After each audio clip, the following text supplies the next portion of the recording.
quente para não ter gelado.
Mestre Senhor Jesus, nós te agradecemos imensamente as bênçãos do dia de hoje, o amparo que cada um de nós recebemos em teu nome.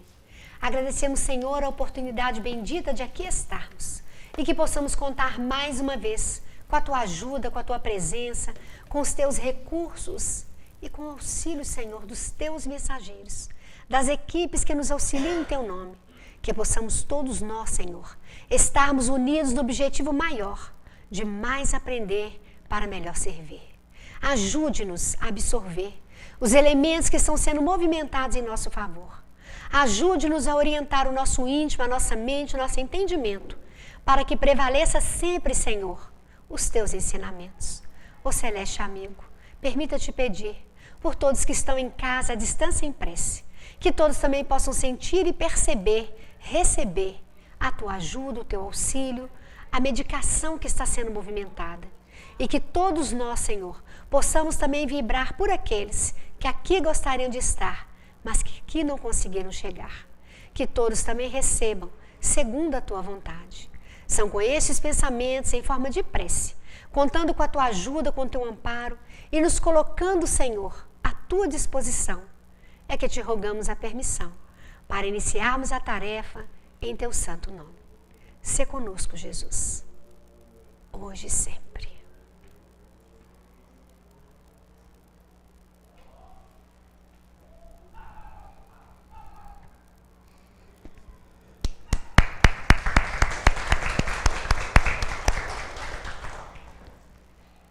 Não tem ninguém pela primeira vez não, né?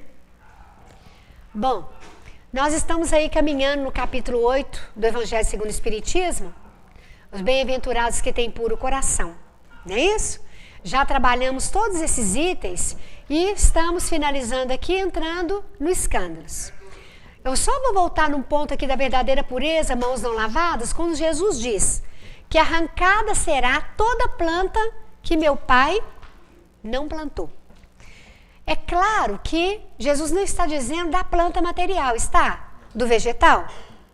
Ele não estava falando dos ensinamentos, das orientações. Então, naturalmente, ele está colocando para nós o seguinte, ó. Tudo que nós vamos colocando de adorno nos ensinamentos não serve. Serve, gente? Pode até servir para nos acalentar naquele momento. E ele respeita. Ou eles respeitam. Mas à medida também que nós vamos nos melhorando, nós também vamos o quê? Vencendo esses adornos. Vencendo esses adornos, nós vamos o quê? Caminhando para a verdadeira pureza. Por exemplo, lá na Mansão Paz, tem aquele galpão enorme. Tem os nichos vazios. Cada crente que chega ali naquele nicho, então, se eu sou espírita, se eu penso no Dr. Bezerra de Menezes, se eu penso nas equipes espirituais, na hora que eu paro ali naquele nicho, eu vou o quê? Meu pensamento vai demonstrar isso. Se eu sou devota de Nossa Senhora, na hora que eu mostrar ali, que eu pensar em Nossa Senhora, vai aparecer Nossa Senhora. Mas isso tudo não é um adorno? Que eles respeitam. Respeitam perfeitamente. Não arranca pedaço em ninguém. É o caminho da minha fé que é importante. À medida que nós vamos crescer, entendendo que eu posso pedir ajuda ao Bezerra, eu posso pedir para o Santo Antônio, mas que eu também preciso fazer a minha parte, eu vou o quê? Lavando as minhas mãos e enfrentando o serviço. Vocês entenderam? Porque só vamos lavar as mãos no trabalho. Pureza é só no serviço.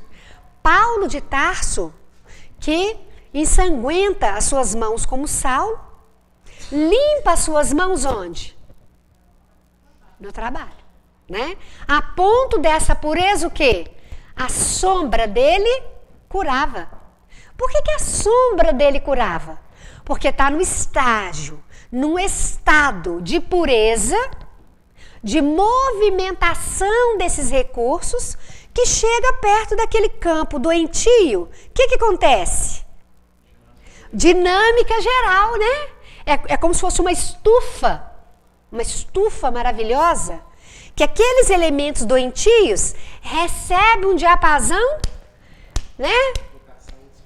Vamos procurar outro espaço, eles são dinamizados.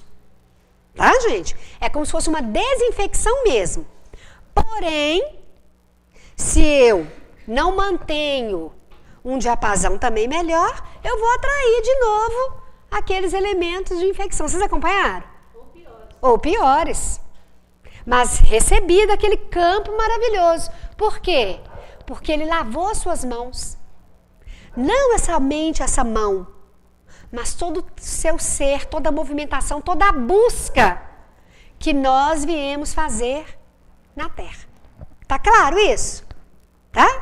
Ou seja, qual que é o milagre? Qual que é o milagre? Fazer.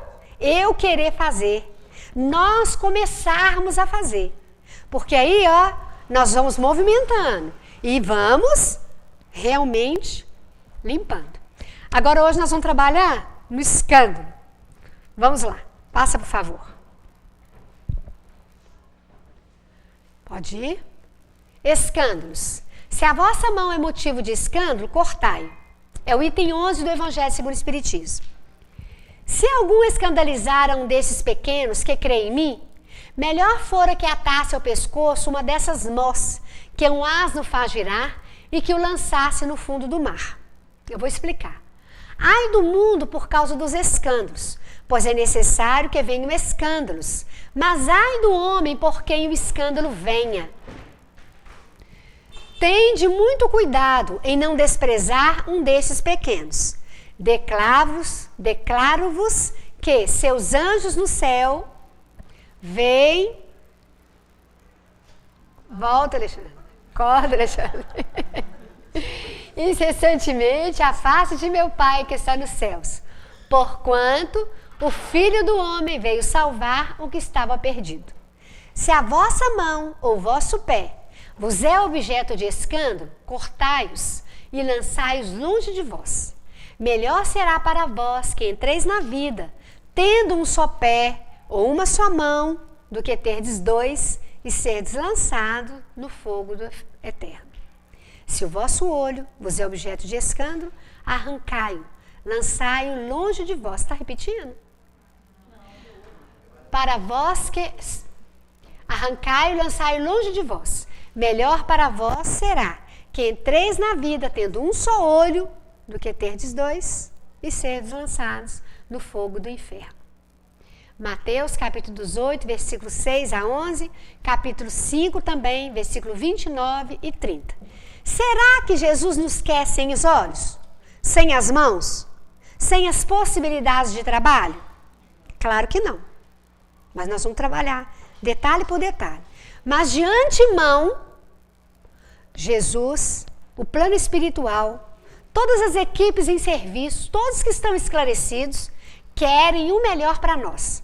Quanto mais dinheiro, quanto mais saúde, quanto mais possibilidade, mais instrumento nós teremos para fazer o bem. Quanto mais instrumentos, maior também a responsabilidade. Maior terá que ser o meu fazer. De nada adianta eu saber fazer um tanto de coisa e isso não servir a ninguém para nada. Lembra lá um companheiro, lá nas regiões inferiores, no livro Libertação, e ele falando, me colocaram junto com os avarentos, erraram, eu não tinha nada lá na terra. Ele era avarento por quê? Vocês estão lembrados? Por quê? Vocês lembram? Tudo que ele sabia, não passava, era só para ele. Só para ele. Agora, cuidado, hein? Não é para impor conhecimento para ninguém, não. Não, você tem que aprender, eu tenho que te contar, porque se eu não te contar, eu vou para o inferno. Eu não quero ir para o inferno. Não é isso não, hein? Onde que é que nós ensinamos? Onde é que nós escandalizamos com Jesus? Na nossa mudança, no nosso fazer. Porque o outro fica escandalizado. Você não vai brigar, não? O que é isso? Eu não estou te conhecendo, não estou te reconhecendo. Não é verdade? O outro fica realmente escandalizado. E esse escândalo nós podemos fazer. Mas não é possível que você vai fazer isso. Né? Eu não tenho coragem de fazer e não quero que você faça. Então, é um escândalo realmente. E esse escândalo, no bem, é o que Jesus vem nos ensinar. Mas nós vamos por detalhe. Volta lá fazendo favor. Então, Jesus não nos quer sem as mãos. Então, por que tem irmãos que nascem sem as mãos? Foi Jesus que quis? Não. A partir do momento que eu chego no plano espiritual mutilada, seja onde for, para refazer esse corpo é mais profundo do que nós imaginamos. Então varia em intenso grau. Tá, gente? Varia de criatura para criatura. E nós não temos como dimensionar. Vai dar conta? Não vai dar conta? Pode? Não pode? Nós não temos. Isso é realmente da bagagem do espírito. Mas em momento algum, a espiritualidade fala assim, não, você não pode ir com essa mão. Se ela chegar a falar isso, é porque eu não consegui montar. Não consegui montar. Ah, não, mas fizeram um projeto lá. Porque no Missionários da Luz tem isso. Mostra as maquetes, o projeto. E então acharam melhor não colocar a mão. Mas peraí. Se você tem condição de pensamento, se você tem uma certa bagagem, e eu vou colocar nesse mapa você faltando a mão, para dar trabalho para o outro? Tanto que não teve isso lá, teve? Teve assim, uma pessoa que já construiu uma forma muito bela, e aí então falaram com ela, está muito belo, o que você vai enfrentar lá, você pode ter problema. Mas era uma conquista dela. Vocês acompanharam? Olha que maravilha. Então é melhor você dar aí uma, né? Põe esse nariz mais ou menos parecido com a Filomena, né? Vai menorzinho ela mesmo, vai mais apagada, que vai dar mais certo. Vocês entenderam? Hã? Não chama muita atenção, não. Vai pequenininha, vai com um nome bem grande, ó, Filomena, né? Que todo mundo já imagina uma dona, não é assim? Quem não chama muita atenção. Vocês entenderam? Mas foi o quê? Não, você tem que ir. Foi? Não, de jeito nenhum. Ah, mas a pessoa nasceu cega. Sim, porque ela estava cega. Ela estava. E com todo o tratamento, com toda a possibilidade que foi oferecida, eu não consegui mudar o padrão. Tá, gente? Porque mudar padrão, mudar aqui é fácil. Agora imagine nós estando com toda a nossa potencialidade. Toda a nossa potencialidade assim. Se eu errei, eu estou lembrando desse erro. Né, gente? Olha o tamanho. Então é mais difícil de ir administrando isso. Então, foi eles que cortaram? Não foi. Fala, Marinda. É o caso daquele Memória do Suicida, não tem caso que ele nasce sem braço? Sim. Mas ele estava o quê? Ele já estava mutilado. Se ele não estivesse mutilado, como que vai mutilar? Olha o Sigismundo, a reencarnação do Sigismundo.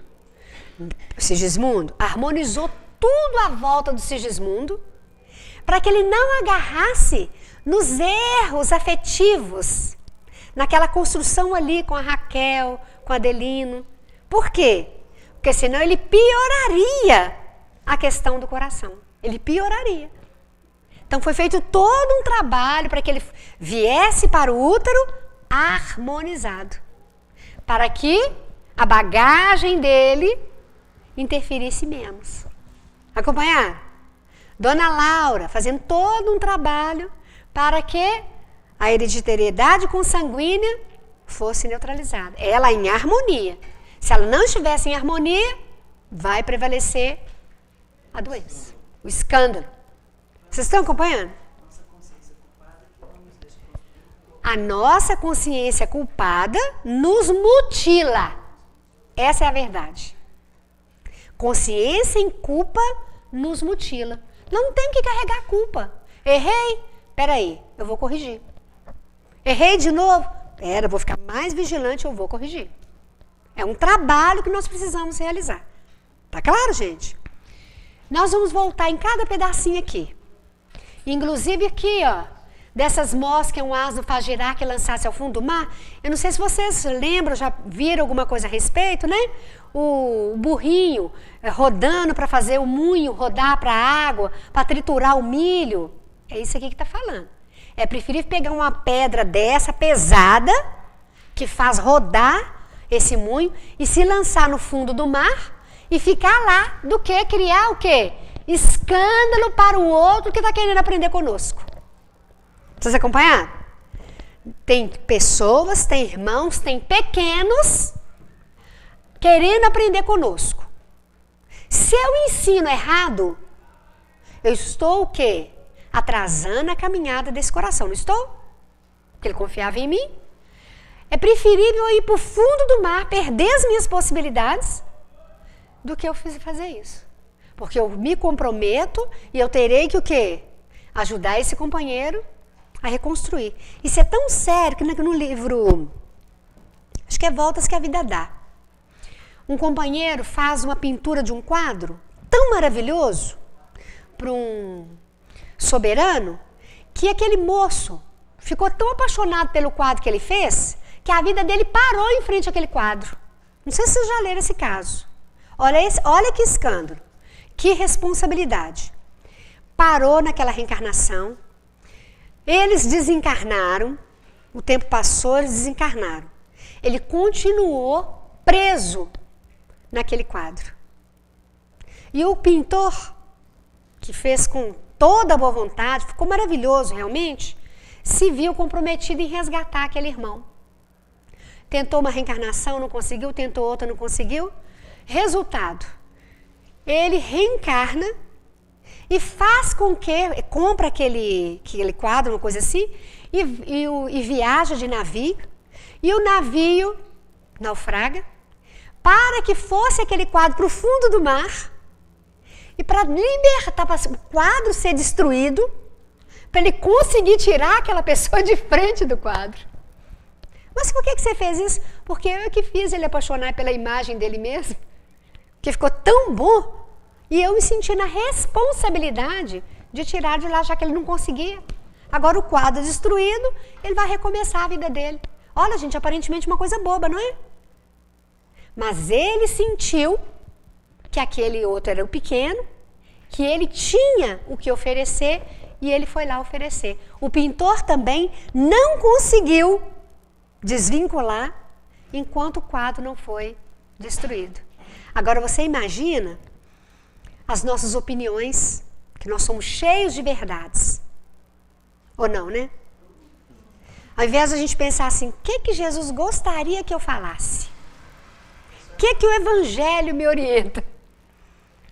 Não é? Nós enchemos de verdades por aí. Ou seja, nós estamos fazendo construções. E podemos estar também escandalizando. Mas nós vamos ver vários escândalos. Quer ver? Passa, por favor. Pode passar. Olha aí. Jesus no templo, escandalizando os fariseus. O que Jesus ensinava? Por que escandalizava os fariseus? É porque era do outro mundo? Não, por quê? Primeiro, uma criança. Ele tinha 12 anos. Qual que era a formação técnica? Ele frequentou os templos? Não frequentou. Ele fazia parte ali da nata farisaica? Não. Então ele escandalizava esses fariseus pelas questões materiais mesmo, da conjuntura da convivência deles. O que mais? O que Jesus ensinava estava além da letra. E eles sabiam, que tinha que fazer. Não, isso para mim é um escândalo, isso é uma dor. Não, isso é muito. É mudar a nossa vivência, mudar toda a nossa vida de uma vez. Sabendo que tem que mudar. Porque se não soubesse, não era escândalo. Vocês entenderam? Se não mexe conosco, não é escândalo. Ai daquele por quem o escândalo vem. Eu poderia falar que é por causa da sabedoria dele. A sabedoria dele, por não ter aprendido aquilo com eles, mas aquela sabedoria impõe uma mudança. É impossível eu assistir uma reunião, ler um livro, bem lido, e continuar a mesma coisa, a mesma vida. Se não mexeu comigo, não foi sabedoria, não é? Se não mexeu, não tem sabedoria. É um escândalo. Então, esse escândalo é positivo. Precisa acontecer, é esse que precisa acontecer. Mas Jesus não impôs nada para eles. É muito comum, né? A pessoa para de comer carne, todo mundo na casa dela tem que parar de comer carne. Ela para de tomar cerveja, todo mundo tem que parar. E fica ali, cutucando. Não é isso? Esse escândalo não é bom, não. Eu tenho que fazer o quê? Com o meu fazer. Eu é que eu tô querendo para mim. Agora, se me perguntar, aí é diferente. Nossa vida tem que ser, o nosso campo é que tem que oferecer. Não a nossa imposição. Jesus não impôs para eles. Houve oportunidade, Jesus orientou. E saiu e fez um escândalo ainda maior. Passa, por favor. Fez um escândalo muito maior do que esse. Olha lá. O que ele está fazendo ali? Trabalhando. Pediu a José. Quando ele viu que ele sabia, eles foram falar com Maria, que a inteligência dele era brilhante, mas que era um perigo. Por que era um perigo? Porque estava mexendo em tudo que para eles era ordenação humana, mas eles estavam tendo como divino. Lembra a passagem anterior? Ai de vós, que fala que é divino, mas que não passa de ordenação humana. Estão lembrados da passagem anterior? Sepulcros. Então, o que eles fizeram? Falaram com Maria. Maria já foi logo pedindo o quê? Uma oportunidade para ele estudar no templo, não foi? Aí, o que ele fez? Mãe, não sabes que eu vim cuidar dos negócios de meu pai? Olha só. Um escândalo, não é? De que esse menino está falando? Esse menino está falando do quê? Que negócio, que pai, meu pai, né? Olha aí, pediu emprego. Peraí, uma inteligência brilhante dessa, nós vamos fazer com que ele estude aqui no templo e ele prefere a marcenaria de José? E trabalhava constantemente, com alegria, cantando e aprendendo o ofício com José. Para os fariseus foi um escândalo enorme. Assim como nós vamos ver o escândalo de Saulo. Verdade, já. Na verdade, os fariseus queriam moldá-lo. Cristo na conivência. Eu vou moldar nem essa estrutura de Cristo, não, porque eles nem estavam pensando no Cristo, né? Eles estavam pensando, essa inteligência tem que ser a nosso serviço. É essa inteligência que o farisaísmo quer. Gente, isso também não está errado, não é? Não é verdade? Tem nada errado. Se você vê possibilidade de melhorar o seu contexto, tá fazendo, vou dar ele estudo, vou dar encaminhamento, porque para mim isso aqui é o melhor, então é isso aqui que eu vou dar. Vocês estão acompanhando que eles também não estavam errados? Tá? Então fez um escândalo ainda maior. Uma inteligência dessa a serviço na marcenaria. Hoje vocês estão vendo a concepção de escândalo? Agora, olha como que Jesus fala. Volta lá na passagem que eu preciso ver uma coisa, olha. Ou se é esse, na passagem. É, o contrário. Né? Onde ele fala que o escândalo é necessário, passa. Lá em cima? Aqui, ó. Ai do mundo por causa dos escândalos. Pois é necessário que venham escândalos, mas ai do homem por quem o escândalo venha. Nós estamos pegando desde lá de trás, mas veja bem, existem vários escândalos que estão à nossa volta. E que é preciso considerá-los como escândalos, sim. Nós não podemos aceitar que seja natural roubar. Nós não podemos aceitar que seja natural ser desonesto, seja em qualquer patamar. Material, afetivo, intelectual, qualquer patamar. É escândalo, sim. Isso precisa me incomodar. Se não for escândalo, se eu não achar que é escândalo o outro roubar, o que eu vou fazer? Eu vou roubar também. Entendeu? Se eu achar que está tudo certo, aquilo ali errado, eu vou acabar o quê? Fazendo. Porém, Eu tenho que fazer o que Jesus fez. Opa, eles querem me oferecer isso, mas o que eu preciso é isso. Não brigou, não alardeou, foi cumprir o que ele achava que era correto. Vocês estão acompanhando? Não tem que ficar colocando mais lenha na fogueira, incendiando o mundo, incendiando a política, incendiando a economia. Não é esse o nosso papel.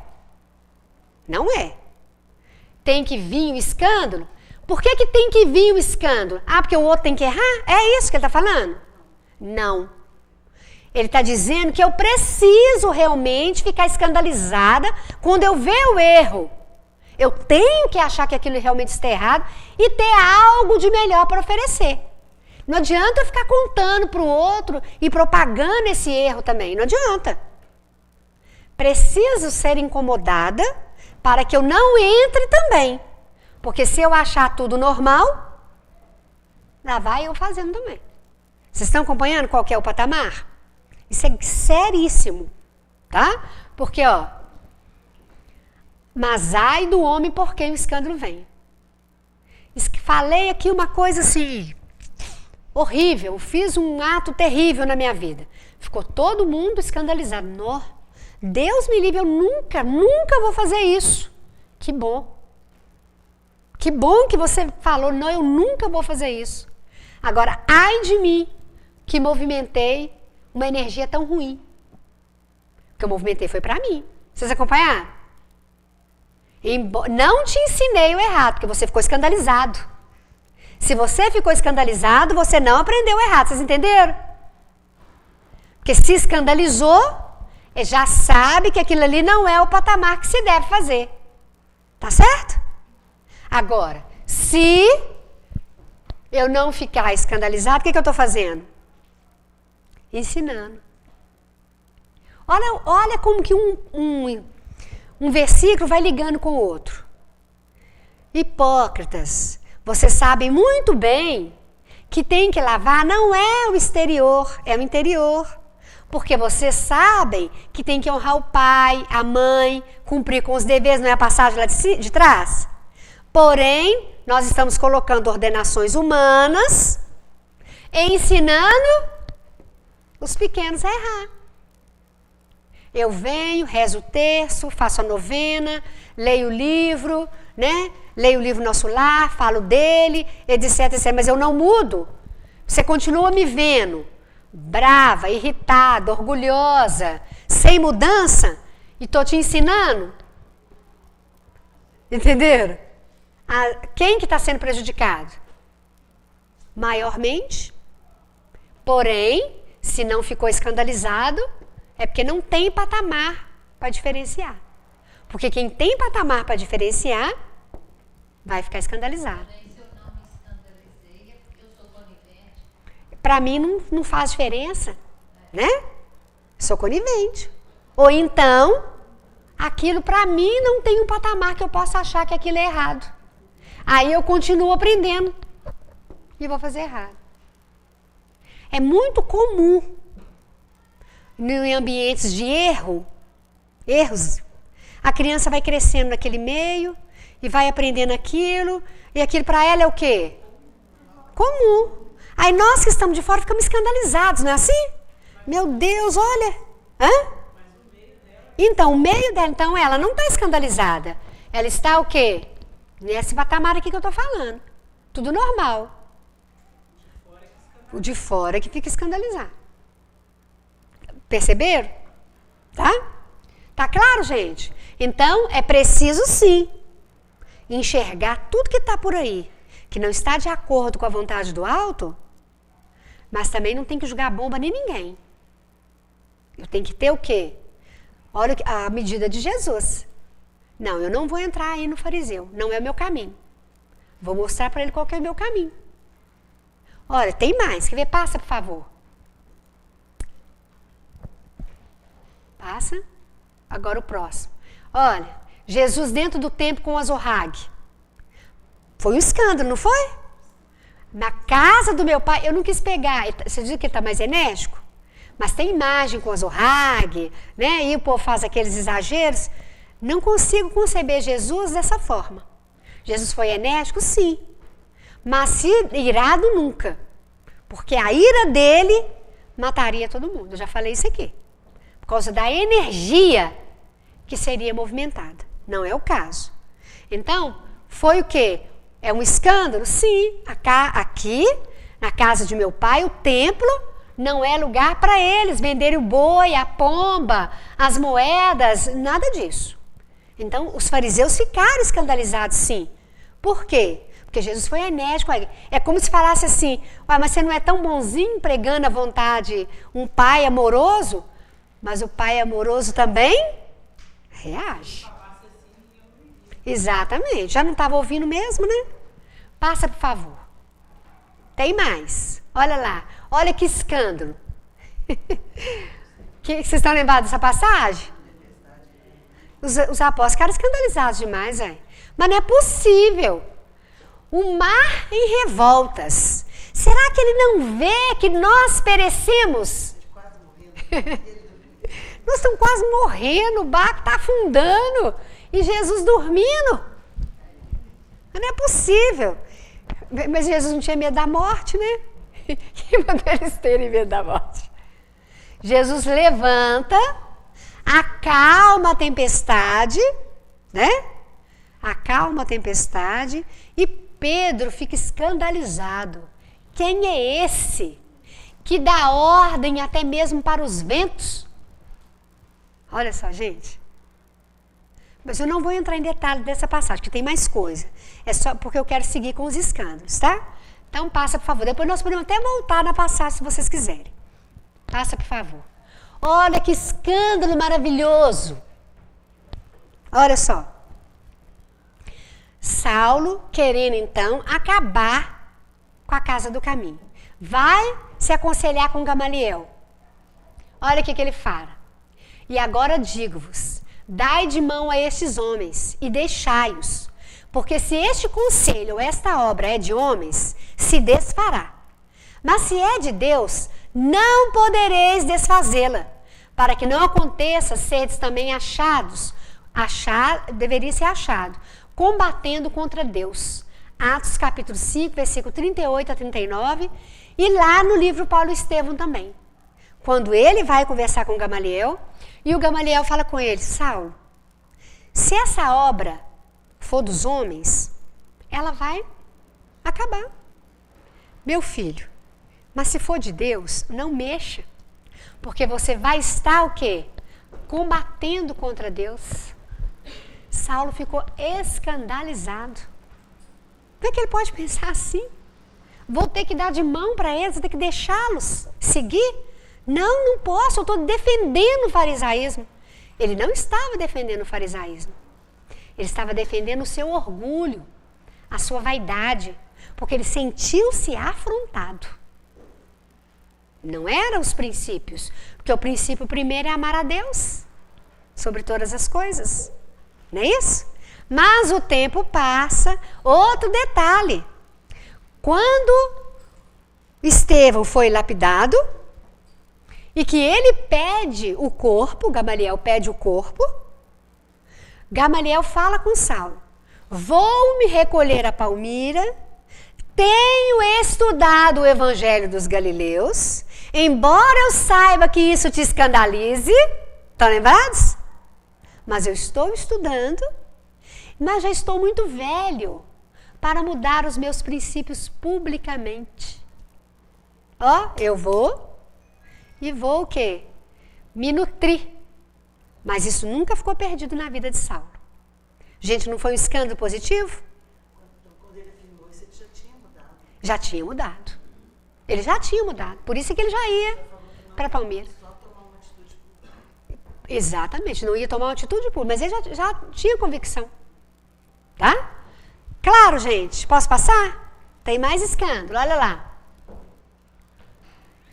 Quando Saulo de Tarso, depois que volta de Palmira, a pele queimada de sol, gente, 3 anos no deserto, sem conforto nenhum, trabalhando duro, estão lembrados? Tempestade de areia, com Áquila e Prisca, estão lembrados disso?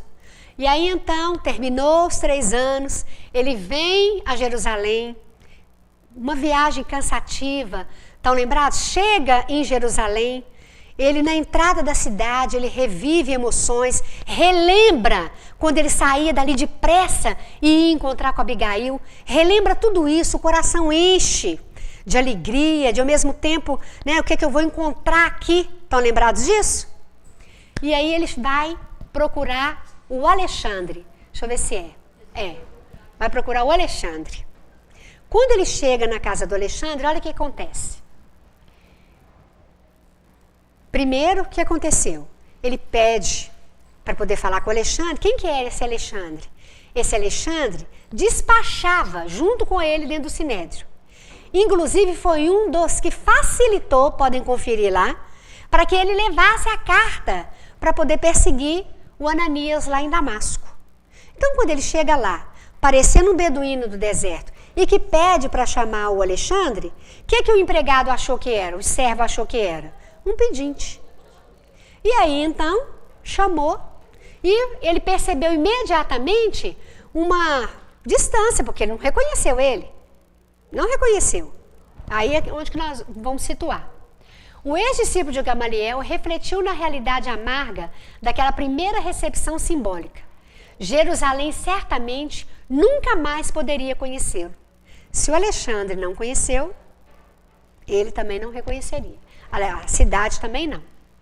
Não obstante a impressão dolorosa, não se deixaria empolgar pelo desânimo. Resolveu procurar o Alexandre, parente de Caifás, e seu companheiro de atividades no Sinédrio. Aqui já tinha acontecido outros fatos, eu volto já. Resolveu procurar Alexandre, parente de Caifás, e seu companheiro, tá vendo? De atividades no Sinédrio e no templo. Cansadíssimo, aí é a história que eu acabei de contar para vocês, mas eu vou ler para situar bem. Cansadíssimo, bateu-lhe a porta, com minguadas esperanças. Um servo da casa, depois da primeira pergunta, vinha trazer-lhe alvissareira a notícia que o amo não se demoraria a atender. Achou que era um pedinte. Com efeito, daí a pouco Alexandre recebia o desconhecido com indisfarçável surpresa. Aí que pedinte é esse, né? Não atendo o pedinte. Passa, por favor. Satisfeito por conseguir a atenção de um velho amigo, Saulo adiantou-se, cumprimentando-o com efusão, como se fossem velhos amigos.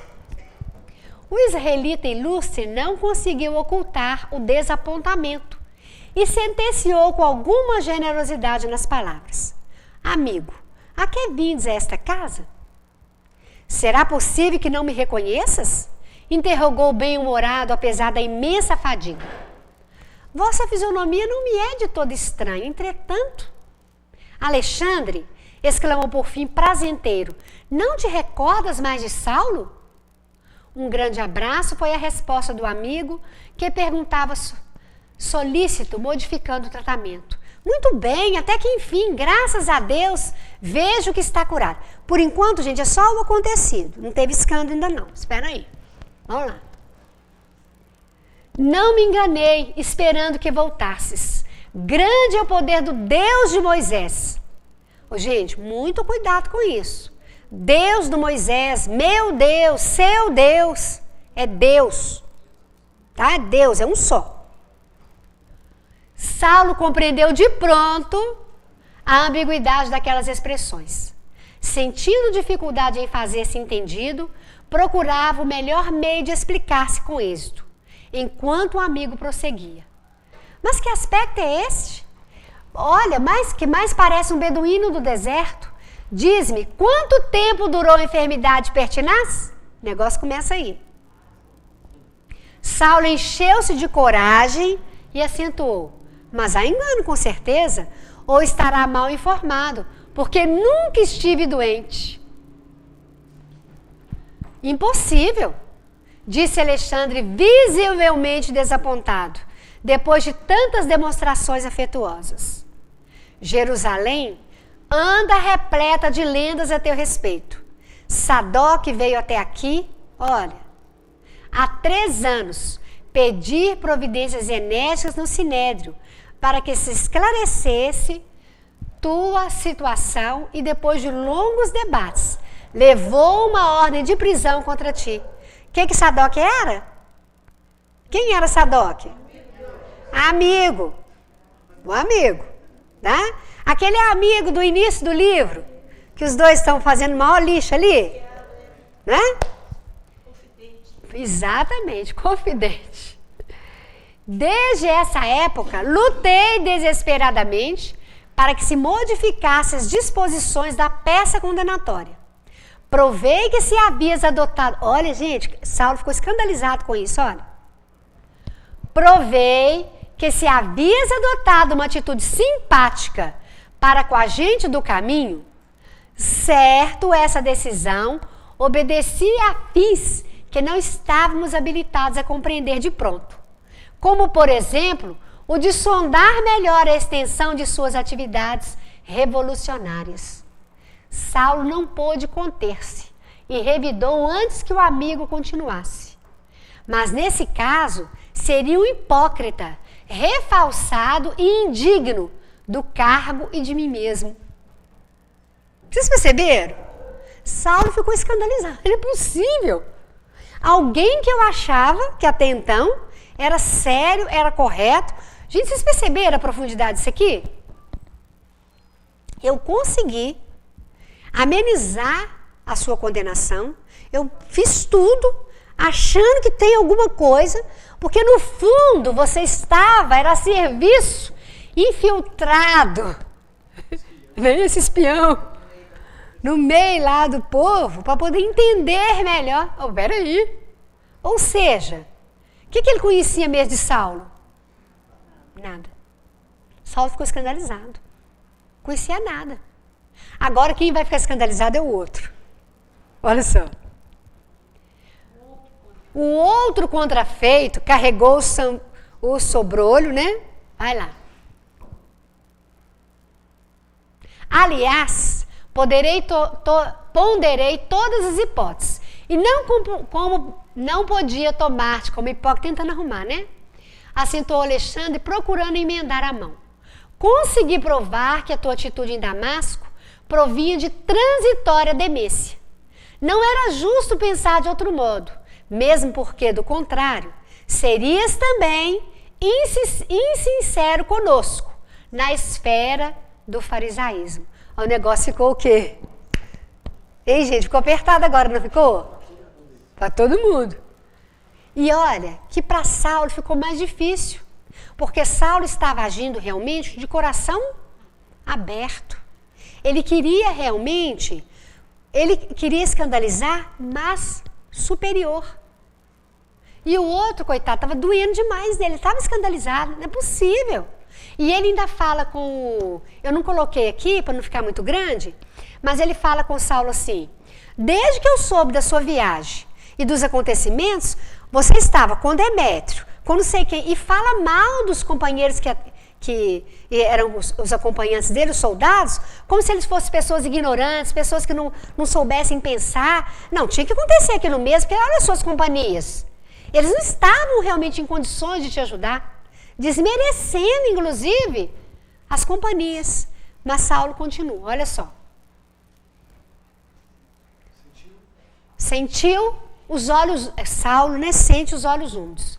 Impunha-se-lhe testemunhar o Cristo a qualquer preço, embora tivesse de perder as maiores afeições do mundo. Saulo não quer saber, mas eu preciso ser sincero. Isso é um escândalo. Porque num mundo que, né, a gente fica dando jeitinho, Saulo falou: não, eu vou ser sincero. Mesmo que eu perca tudo que o mundo possa me oferecer. Mas o meu negócio é com Cristo, não é com o mundo. Passa, por favor. Alexandre disse humildemente, é verdade que iniciei o grande movimento de perseguição ao caminho, mas agora é indispensável confessar que me enganei. Gente, o outro quase cai duro. Gente, tem que ter muita coragem para retomar o caminho. Tem que ter coragem. Os apóstolos galileus têm razão. Estamos no limiar de grandes transformações. Às portas de Damasco, Jesus me apareceu na sua gloriosa ressurreição e exortou-me ao serviço do seu evangelho de amor. Olha só. Olha só. A palavra saía-lhe tímida. Por quê? Porque ele não queria ferir o outro. Embora estou falando a verdade, eu não quero te ferir, meu irmão. Você é uma pessoa cara para mim. E Saulo vai também detectar o patamar mental dele. Olha só. A palavra saía-lhe tímida, lavada no desejo de não ferir as crenças do amigo, que, não obstante, deixava transparecer profunda decepção no rosto lívido. Não digas tais absurdos, exclamou irônico e sorridente. Desgraçadamente vejo que o mal continua minando-te tuas forças físicas e mentais. A sinagoga de Damasco tinha razão. Se não te conhecesse da infância, dar-te-ia agora o título de blasfemo e desertor. Então, se não fosse ele conhecê-lo desde criança, ele seria o quê? Chamado de desertor. Ele também estava escandalizado com a nova posição. Gente, isso precisa acontecer. As pessoas precisam ficar escandalizadas com a nossa mudança. Porque somente com isso que nós vamos dar ao outro coragem também para que ele corrija a trajetória dele. Olha só. E aí ele fala aquelas coisas que eu falei para vocês, né? Eu fiquei muito preocupado, porque aquelas companhias que você levou para poder ir atravessar o deserto. E aí Saulo vai falar. O ex-doutor da lei tinha o coração ralado de angústia. Tantos dias ansiosos, tantas amarguras vividas, no intuito de lograr alguma compreensão e repouso junto dos seus, vi agora. Era tudo ilusão e rumaria. A família desorganizada, a mãe morta, o pai infeliz, os amigos execravam-no. Jerusalém lançava-lhe ironias, porque ele já tinha passado lá no templo, tá? Eles falaram, nem reconheceram ele, deram a palavra para ele naquele dia porque ele pediu, foi onde ele resolveu aí buscar o Alexandre. Ninguém em Jerusalém, no templo, reconheceu a autoridade dele, mesmo porque ele já não era autoridade no templo mais. Vendo em tal atitude, o amigo, o Alexandre, quando viu ele pensando tudo isso, pensou assim, porque ele falou com o Saulo assim, não te dói, seu pai teve que mudar daqui, porque ele sentiu tanta vergonha, a sua mãe adoeceu e morreu, a sua irmã Dalila também foi embora, olha, tantas tragédias, a mãe desencarnou, de tristeza, aí ele fala, não, mas não foi minha culpa, eu jamais quis que isso acontecesse, e aí quando ele viu que tudo isso mexeu com Saulo, ele achou, bom, atingir o ponto que eu queria. Ele vai mudar, ele vai voltar. Olha só. Vendo em tal atitude, o amigo regozijava-se intimamente, esperando ansioso o efeito de suas palavras. Ele vai voltar, não vai, gente? Não conhece mesmo o amigo? Não sabe quem que é Saulo. Depois de concentrar-se um minuto, Saulo acentuou. Lamento ocorrências tão tristes e tomo a Deus por testemunha de que não cooperei intencionalmente para isso. É aquela fala, né, de Jesus. Para seguir Jesus, nós vamos ter que abandonar pai, mãe, família, abandonar tudo. Não é abandonar fisicamente. Porque Jesus também falou, honrai vosso pai e vossa mãe. Mas os conceitos, olha lá. Não carregar a culpa. Ele não carregou a culpa. Muito bem lembrado. É a culpa que nos condena. Tá? No entanto, mesmo aqueles que ainda não aceitaram o evangelho, deveriam compreender, segundo a antiga lei, que não devemos ser orgulhosos Moisés, nada obstante a energia das recomendações, ensinou a bondade. Olha, gente, olha a lição. Os profetas que lhe sucederam foram emissários de mensagens profundas para o nosso coração, que se perdia na iniquidade. Amós nos concitou a buscar Jeová para conseguirmos viver. Lastimo que os meus afeiçoados se julgam ofendidos, mas é preciso considerar que antes de ouvir qualquer julgamento ocioso do mundo, devemos buscar os juízos de Deus. Ó, ele não gostou da resposta, não. Ficou o quê? Escandalizado. Não é possível. Tanta fortaleza, tanto raciocínio, tanto argumento. Por quê? Porque Saulo não era noviço mais não. Além da bagagem da lei, ele já tinha ficado 3 anos no serviço operoso de si mesmo, com aquele tear. Quer dizer que persiste nos teus erros? Perguntou Alexandre, quase hostil. Não me sinto enganado, dada a incompreensão geral, comentou o ex-rabino dignamente. Também me encontro em penosa situação, mas o mestre não me faltará com seu auxílio. Lembro-me dele e experimento grande conforto. Os afetos da família e a consideração dos amigos eram no mundo minha única riqueza. Contudo, encontrei nas anotações de Levi o caso de um moço rico, que me ensina a proceder nesta hora. Eu não coloquei a citação não, mas é em Mateus. Desde a infância, procurei cumprir rigorosamente meus deveres. Mas se é preciso lançar mão da riqueza que me resta para alcançar a iluminação de Jesus, renunciarei à própria estima deste mundo. Ô, gente, é muito para nós, né não? É para a gente enfrentar. É muita sabedoria, é muita firmeza. É para falar assim, olha, todos os nossos conceitos do mundo precisam mudar. Quanto muitas vezes nós sofremos por causa de um ente querido, quando a verdadeira riqueza, o outro nos escandaliza porque errou. Aliás, o outro nos escandaliza porque nós achamos que ele errou. Não é assim? Porque nós é que achamos que ele errou. E o outro vê que nós estamos escandalizados com ele, porque na verdade a nossa riqueza não é o de Jesus. Porque se nós vimos ou nós achamos que o outro errou, mais um motivo eu terei que ter para ter essa firmeza. Porque eu preciso amparar, eu preciso socorrer, eu preciso ter o recurso para que, já que eu estou achando que errou, eu o quê? Ajudar a levantar. Mas não, nós ficamos num sofrimento sem tamanho. Olha a diferença. Saulo sentiu? Sentiu sim. Mas a convicção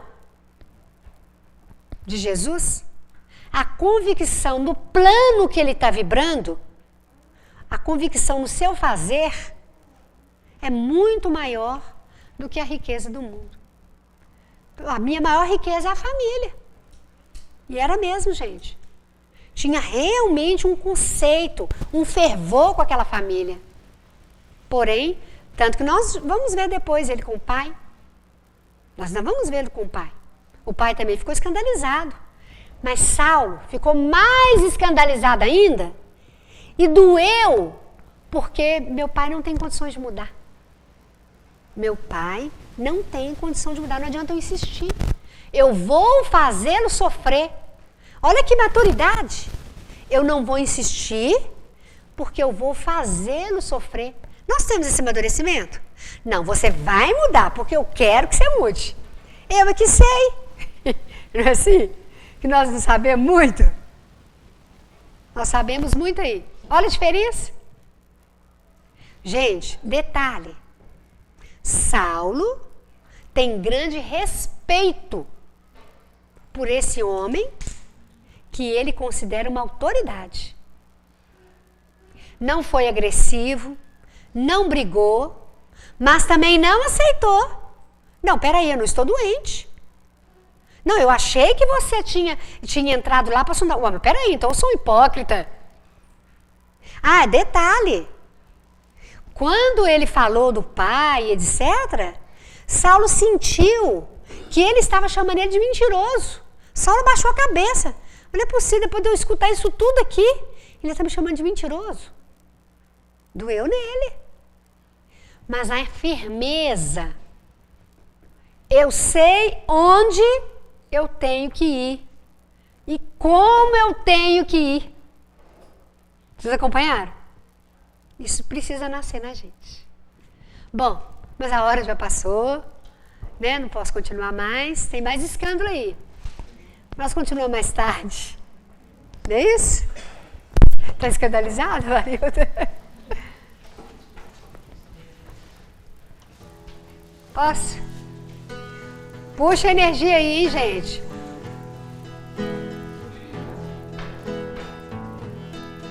Deixa só ela sentar lá.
Mestre Senhor Jesus, o nosso agradecimento sincero pelas orientações, pelos recursos, por tudo, Senhor, que os teus mensageiros movimentaram em nosso favor.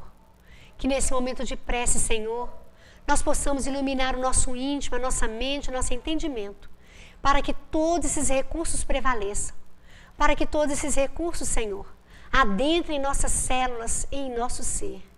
Mestre querido, que possamos retornar aos nossos lares fortalecidos para acertarmos mais. que possamos, Senhor, realmente caminharmos nas tuas determinações. Permita-te pedir, Senhor, pelos lares que estão à distância em prece, que todos também sintam e recebam a tua ajuda, os teus recursos. Ó celeste benfeitor, permita-te pedir pelo nosso país, pelos administradores, que eles possam, Senhor, ser tocados, que os teus mensageiros consigam tocá-los para a honestidade, para o dever, para o melhor para esta nação, dentro das tuas determinações. E que todos nós, Senhor, tenhamos a nossa cota de contribuição no bem, no evangelho, na honestidade, no trabalho, para que prevaleça, Senhor, as determinações do alto. São com esses pensamentos em forma de prece, agradecidos por tudo que recebemos, é que te pedimos humildemente, Senhor, entre em nossa vida e em nossos lares, que possamos interromper com alegria em nossos corações. Fique conosco, hoje e sempre, Senhor.